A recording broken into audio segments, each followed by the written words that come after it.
अब हमने application of geometry, इस ज्योमेट्री में भी हम इसको अप्लाई कर सकते हैं, यानी इसकी मदद से हम ज्योमेट्री के कुछ फैक्ट्स भी फाइंड कर सकते हैं।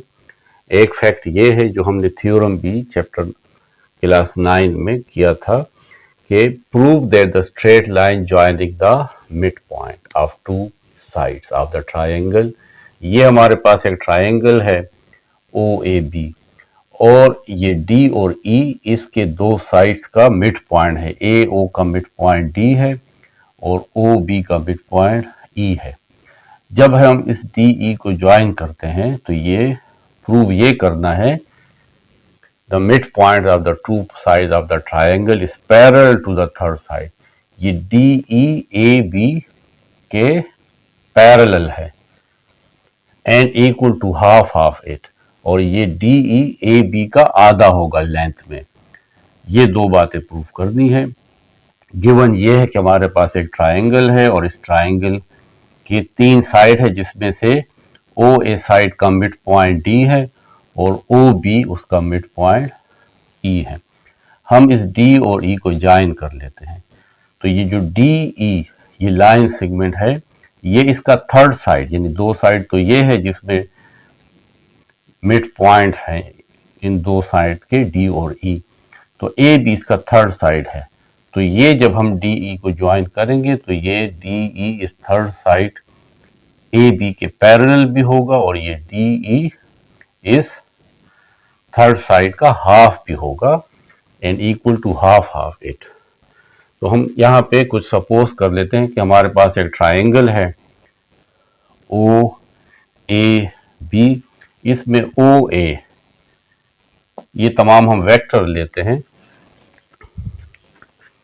कि ये जो OA वेक्टर है ये स्मॉल a के इक्वल है और ये OB वेक्टर ये स्मॉल b के इक्वल है। तो ये OAA है और ये OB स्मॉल b है। तो ये D क्योंकि OA का मिड पॉइंट है तो हम कह सकते हैं कि OD, ये जो OD है ये OA का आधा है क्योंकि मिड में है, OA का आधा है या A/2 इसको हम कह सकते हैं। और ये जो OE है ये OB का आधा है क्योंकि E मिड में है, तो ये OB का आधा है। आधे के लिए हम इसको 2 पे डिवाइड करेंगे और OB की वैल्यू B/2 है। तो ये बातें हमने यहाँ पे लिख ली हैं। अब ये जो DE वेक्टर है, देखिए DE, इसको हेड टू टेल रूल के जरिए अगर हम ऐड करें तो DE होगा DO vector plus OE vector. क्योंकि यहाँ पे तो OD हमारे पास पॉजिटिव वेक्टर है तो हम इसकी तरतीब जब बदलेंगे तो DO अगर पॉजिटिव है तो फिर OD क्योंकि इसकी डायरेक्शन चेंज हो गई तो ये नेगेटिव हो जाएगा और प्लस OE। अब माइनस OD हमारे पास देखें A/2 है और प्लस OE जो है वो B/2 है।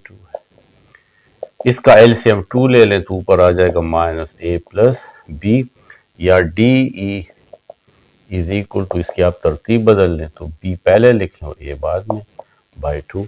तो DE वेक्टर जो है वो B - A/2 आ गया। इसको आप इक्वेशन 1 कह लें। अब आ जाए AB वेक्टर।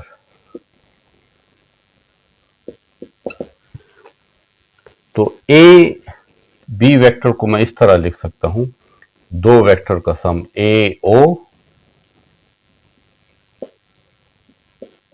Plus OB।